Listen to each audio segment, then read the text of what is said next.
La TVCRA est au cœur des préoccupations des gens d'ici depuis plus de 45 ans. C'est donc un honneur pour moi de soutenir et de contribuer à l'essor de la télévision communautaire de la région des Appalaches. Bon visionnement.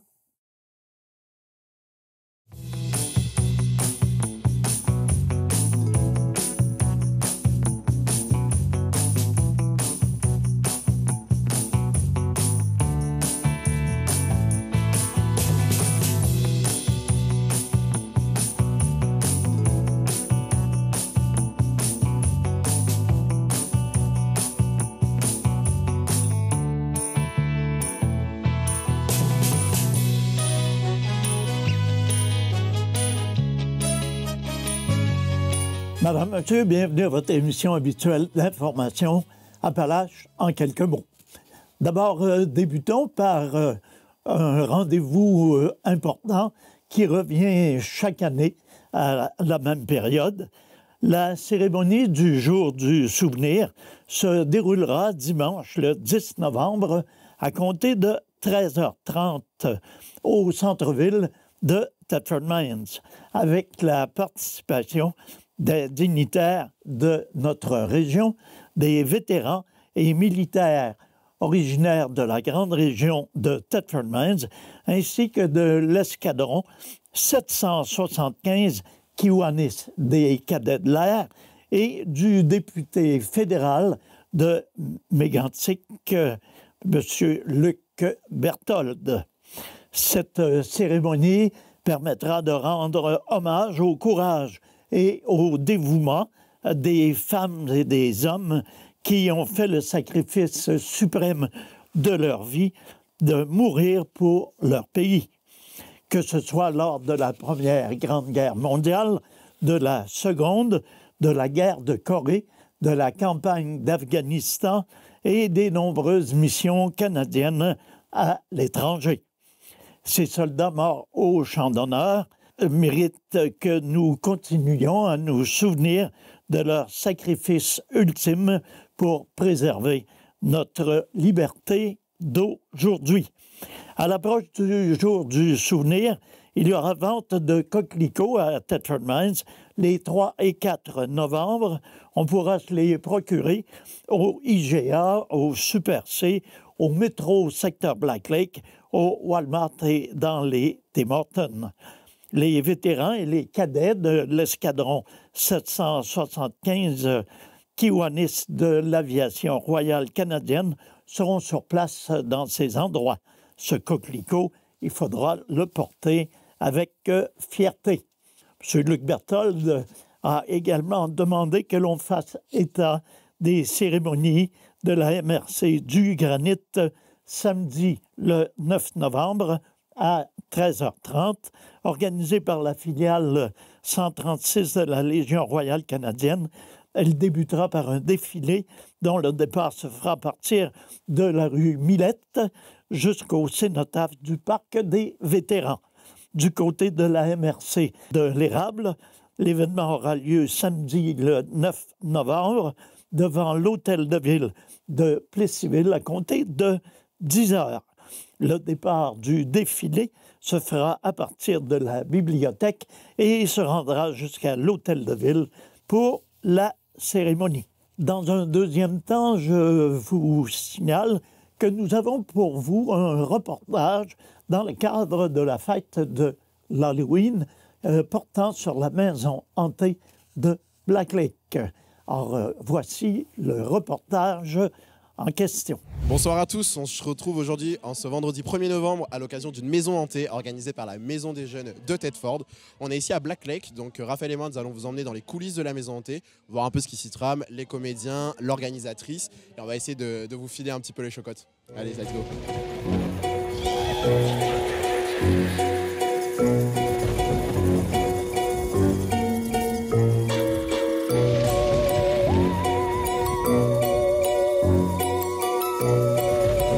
Présentement, je me retrouve avec Cindy Boivin-Lefebvre. Donc Cindy, on m'a dit que c'était toi qui étais à l'origine de cette maison hantée ici à la Maison des Jeunes de Thetford. Est-ce que tu pourrais m'expliquer comment t'es venue l'idée de créer cette maison hantée? Oui, dans le fond, au début, c'était juste supposé d'être le party, dans le fond, d'Halloween.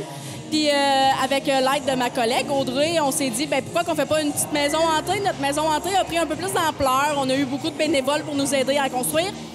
Fait qu'on s'est dit, ben let's go, maison hantée. On voulait en faire une l'an dernier.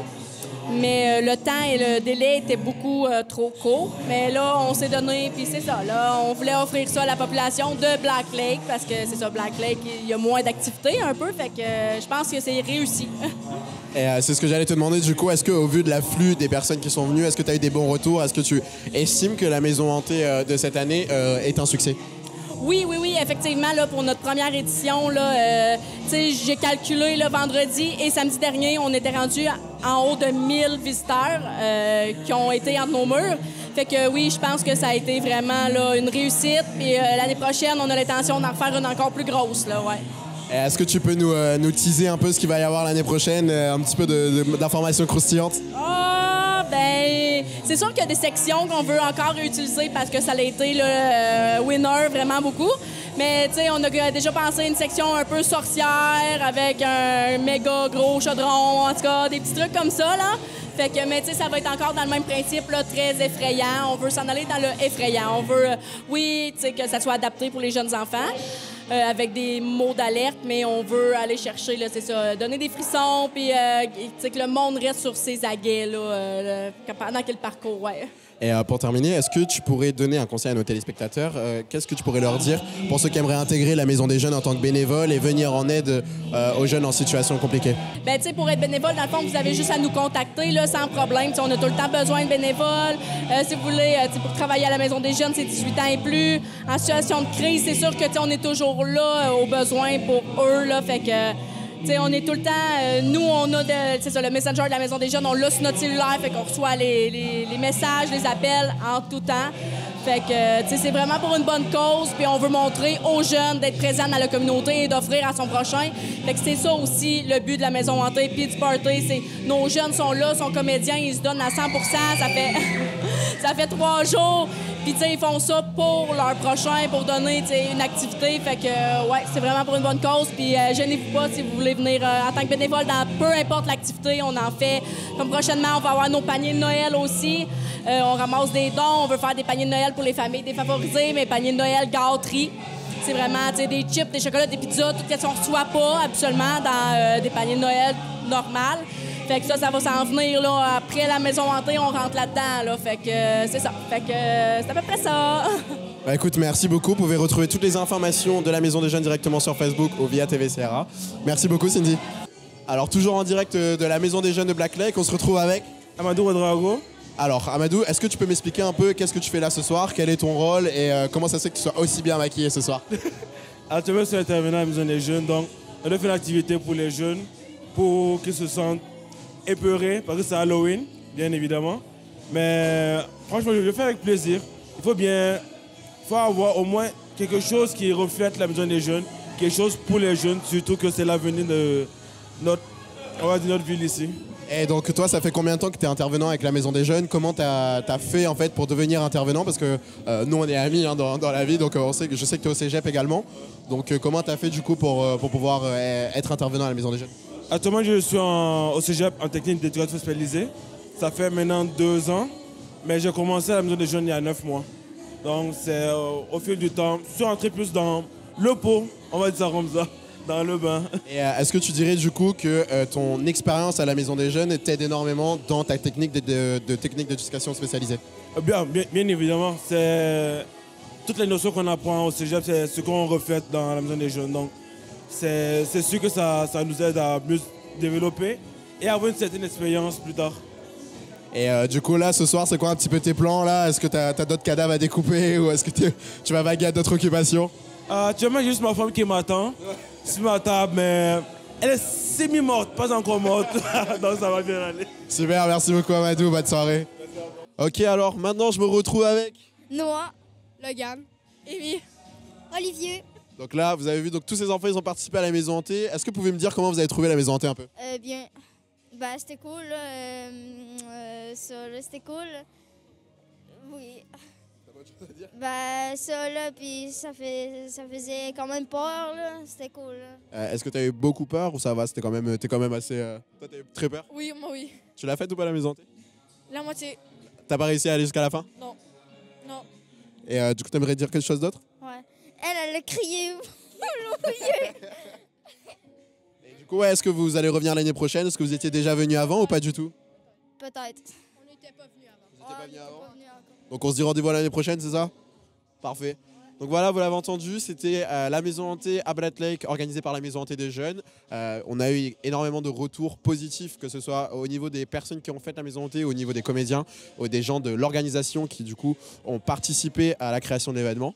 Donc voilà, n'hésitez pas à aller checker toutes les informations de la maison des jeunes de Thetford directement sur Facebook ou sur TV CRA. Et voilà, bonne soirée à vous. N'hésitez pas du coup à nous envoyer vos retours directement sur notre page Facebook. Bonne soirée à vous. À l'instar de plusieurs municipalités du Québec, le nouveau rôle d'évaluation de la ville de Thetford Mines pour les années 2025, 2026 et 2027 fait état d'une augmentation moyenne estimée à 36 % pour la catégorie résidentielle.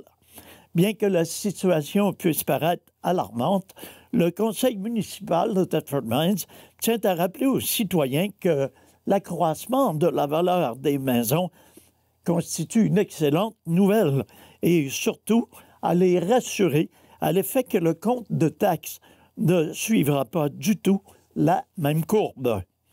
Et le maire Marc-Alexandre Brousseau devait y aller de la déclaration suivante. Il est important de comprendre que le taux de taxation par 100 $ d'évaluation est fixé en fonction des différents besoins identifiés lors de l'exercice budgétaire. Comme la richesse foncière sera supérieure cette année, le taux de taxation sera revu à la baisse. Au final, cette nouvelle est excellente pour tous les citoyens qui voient la valeur de leurs actifs augmenter de près de 40 %, de plaider M. Brousseau. C'est lors de la présentation du budget 2025 prévu à la séance publique du conseil municipal lundi le 9 décembre prochain que les détails seront annoncés. Au cours des 10 dernières années, la hausse de taxes pour la maison moyenne a été de 32 $ et à ce jour, le compte de taxes est de 311 $ sous la moyenne québécoise. La richesse foncière actuelle de la ville de Thetford Mines est de 2,169 millions et le taux de la taxe foncière est de 1,2874 $ du 100 $ d'évaluation. La nouvelle richesse foncière tournera autour de 3,30 milliards de dollars. Nous allons maintenant vous présenter un reportage alors que nous avons reçu dans nos studios Mme Chantal Grondin, propriétaire de l'entreprise Sans Détour, qui, depuis le 29 mai dernier, a dû cesser ses activités pour des raisons qu'elle nous expliquera. Application d'une norme ISO au sein du CI3S Chaudière-Appalaches. Alors, allons-y pour l'entrevue avec Mme Chantal Grondin. Alors, comme prévu, j'ai comme invité Mme Chantal Grondin. Mme Grondin qui est propriétaire de l'entreprise Sans Détour. Mme Grondin, bienvenue. Oui, merci. Alors, vous vivez présentement, on peut appeler ça une aberration, alors que depuis 1995, vous procédiez par le biais de votre entreprise à des prélèvements sanguins à domicile chez vos clients. Et depuis le 29 mai dernier, on vous a ni plus ni moins qu'interdit de le faire. Alors, vous voulez nous expliquer un petit peu, d'abord, quel était le processus que vous employiez à ce moment-là? OK. Moi, à l'époque, toujours, j'utilise une ordonnance, une demande de requête de prélèvement pour pouvoir exécuter mes tâches. parce que je ne peux pas avoir une feuille. Si je n'ai pas de feuille, je ne peux pas savoir qu'est-ce que le médecin demande. Donc, ça prend une ordonnance médicale qu'on appelle préanalytique. OK. Fait que là, moi, à ce moment-là, j'ai tout mon matériel. J'ai une genre de valise à 3 compartiments dont je mettais toujours un ice pack derrière.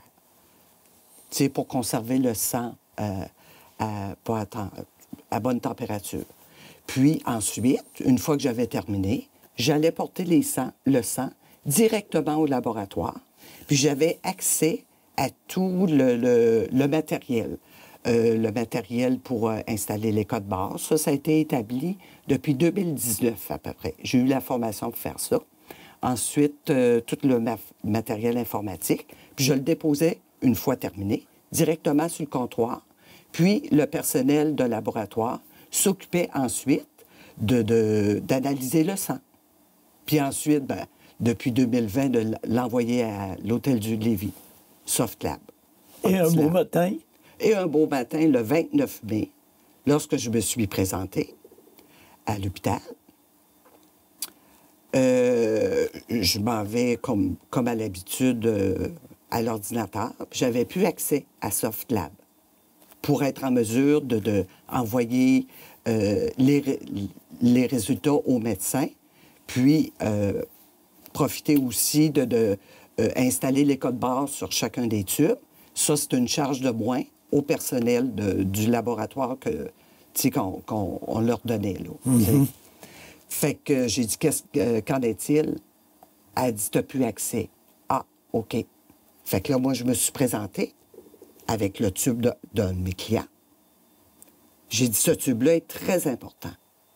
Il faut qu'il soit envoyé à 2 médecins, plus une clinique. Fait que là, l'infirmière, tard le soir, a attendu les résultats à Québec. Pas de résultats. Elle a appelé le lendemain matin à Lévis. Non, il n'y a pas de nom de monsieur. Sauf que le monsieur était convoqué le lendemain matin parce que le tube a été jeté le 29. OK. Puis, sa conjointe était très furieuse. Elle a écrit à Mme Sonia Bélanger, la ministre des Aînés, pour expliquer que c'est une aberration ce que son mari a vécu. Puis, peu importe leurs conditions, puis elle parlait aussi au nom de tous les clients qui utilisent mon service, qu'ils vivent une aberration, puis sont en otage. La raison de la fermeture de votre compte ou la raison du fait que vous ne pouvez plus leur fournir les prélèvements, c'est une fameuse norme ISO. Oui, c'est la norme ISO qu'on commençait à mettre en place, je dirais peut-être dans les années 2019. Là. Puis ISO 151-89, qui veulent implanter une norme stricte disant que les préleveurs privés à domicile ils ne font plus partie de cela. Alors moi, catégoriquement, j'ai été dans cette position que je refusais d'occuper un lieu fixe, c'est ce qu'ils me le demandaient, d'être en lieu fixe et que j'attende que les clients viennent à moi. J'ai dit non. J'ai dit, moi, mon modèle d'affaires est à domicile. Fait que moi, j'ai refusé catégoriquement. En 2020, ça avait commencé un petit peu en 2020. Quand il y a eu l'avènement du COVID, tout comme la SAQ et SQDC, j'étais un service essentiel. Fait que là, depuis 3 ans, rien ne s'était manifesté. C'est en octobre 2023 que j'ai commencé à entendre. C'est là que j'ai commencé à travailler. Fait que ça a fait 1 an, le 31 octobre 2024. Il y a quand même un article de la règle ISO en question qui permet la délocalisation des prélèvements sanguins. Oui, l'article 3.22 qui disait que on peut se présenter à proximité du patient ou à l'endroit où il se trouve, qui est l'article 3.22. Et au CI3S Chaudière-Appalaches, on ne l'applique pas, on ne la reconnaît pas? Bien, il me semble que non. Parce que cette norme-là, ISO 151-89, est strictement appliquée en Chaudière-Appalaches. Si vous allez, exemple, à Sherbrooke, vous allez avoir des préleveurs privés à domicile. OK. Si on va à l'érable, c'est la même chose. C'est la même chose. C'est ça. Il y a une cliente qui m'avait appelé, elle dit, c'est réglé. Parce qu'elle parlait d'Arthabasco. J'ai dit, non, non, non. J'ai dit, Arthabasco ne fait pas partie de Chaudière-Appalaches. Je suis désolée, mais c'est strictement dans Chaudière-Appalaches. Qu'est-ce que vous avez comme recours? Bien, l'aide des citoyens. Le recours Isabelle Lecourt, justement, qui, elle défend cette situation qui est absurde. Puis, le maire, mes clients, il envoie toujours des plaintes, des témoignages à M. Beauregard, justement. OK. M. Beauregard, il a été un aidant. Un aidant. J'ai rencontré M. Beauregard le 4 mars pour la première fois. OK. Tout de suite, j'y ai demandé, j'ai dit, va à la pêche. Qu'est-ce qu'il y en a des CLSC, les infirmières qui sont à domicile dans les CLSC, et qu'est-ce qu'il y en a des préleveurs privés à domicile? Il a posé la question. Eux se sont mis un petit peu sur la défensive pour dire, bien, qui vous a demandé ça? Fait que là, ben, c'est à ce moment-là que je trouvais contradictoire ce que le gouvernement me disait de continuer, le M3S, tandis que le CIUS, c'est eux qui me bloquent. Fait que là, j'ai dit, coudonc, on dirait que le gouvernement est en conflit avec lui-même. Moi, ce que je veux, c'est de rétablir la situation, que les clients aient leur libre choix de choisir leur lieu. Moi, je ne fais aucune sollicitation. C'est eux qui m'appellent. Les médecins m'appellent, le CLSC m'appelle parce qu'ils savent que je suis disponible. OK. Puis ça allège toute la population. OK. Ça veut dire que prenons le territoire de la MRC des Appalaches, oui. Il n'y a personne de qualifié, là, qui peut aller faire des prélèvements sanguins à domicile. Bien, sauf les CLSC. Pourtant, les CLSC, parce que moi, j'ai fait mes recherches cet été, les infirmières du CLSC qui font du domicile, ils vont porter les tubes dans des CLSC. Fait qu'eux, ils ont toutes leurs machines, la centrifugeuse et tout ça, là, le matériel que le CIUS exigeait. Bon. Fait que, tu sais, des infirmières, ils font la même chose que moi. Ils vont faire des prises de sang. Okay. Puis ensuite, ils vont aller les porter soit dans des CLSC, mais c'est pas eux autres qui vont aller centrifuger. Puis il faut dire aussi, parce que moi, j'ai demandé un accès à l'information. J'ai demandé 2 fois les accès à les informations. Je n'ai pas eu réponse. Je leur ai demandé qui s'est conformé à votre norme. Mais il n'y a aucune pharmacie ici dans notre région qui s'est conformée. C'est juste moi qui travaillais dans le domaine du domicile. Puis je le fais depuis 29 ans. Mais je ne vois pas pourquoi que la situation changerait alors que les filles me voyaient, le personnel du laboratoire me voyait circuler généreusement presque à tous les jours. Puis il m'a jamais dit « Hey Chantal, voudrais-tu corriger telle chose? » Parfait, j'aurais dit ben, c'est bien correct. Moi, je suis une professionnelle. Mais s'ils ne m'ont pas permis d'améliorer mon professionnalisme ou d'avoir une certaine, comment je pourrais dire, norme, tu sais, pour avoir une certaine règle de conduite, parfait. Mais ils m'ont vu avec ma valise à 3 compartiments. C'est sûr qu'elle n'était pas rigide, mais elle était efficace pareil. Mm-hmm. Tout simplement. OK. Alors, pendant 30 ans, vous avez répondu à leurs besoins, à leurs normes, à la qualité qu'ils demandaient. Puis oui. Du jour au lendemain... Du jour au lendemain, ça l'a cessé. Le 29 mai. Vous souhaitez quoi? Moi, je souhaite de revenir à la normale. Que les clients ne soient plus pris en otage. Tout comme moi, je suis pris en otage. Moi, je suis en privé. Mais de quel droit le public a pouvoir sur moi? Moi, je vais rester debout. C'est dommage, parce qu'il y en a qui se sont mis à genoux devant le CISSS. Mais moi, non. Vous aviez combien de clients, à peu près? Oh, mon Dieu! Hey, C'est dur à compter parce que depuis 6 mois, j'ai tout le temps des nouveaux appels là, de clients qui ne savent pas ce qui se passe. Bon, je voudrais avoir mon contrôle sanguin. Bien là, je suis désolée. Regarde dans le Courrier Frontenac, semaine du 13 octobre. Puis, heureusement, il y a beaucoup de clients qui l'ont partagé sur Facebook avec commentaires. Puis ils disent tous, on veut que les prélèvements à domicile reviennent. Puis moi, je suis une personne qui est rassurante, qui est calme, puis je suis une personne aidante. Alors, je présume que vous allez poursuivre vos démarches. Oh oui.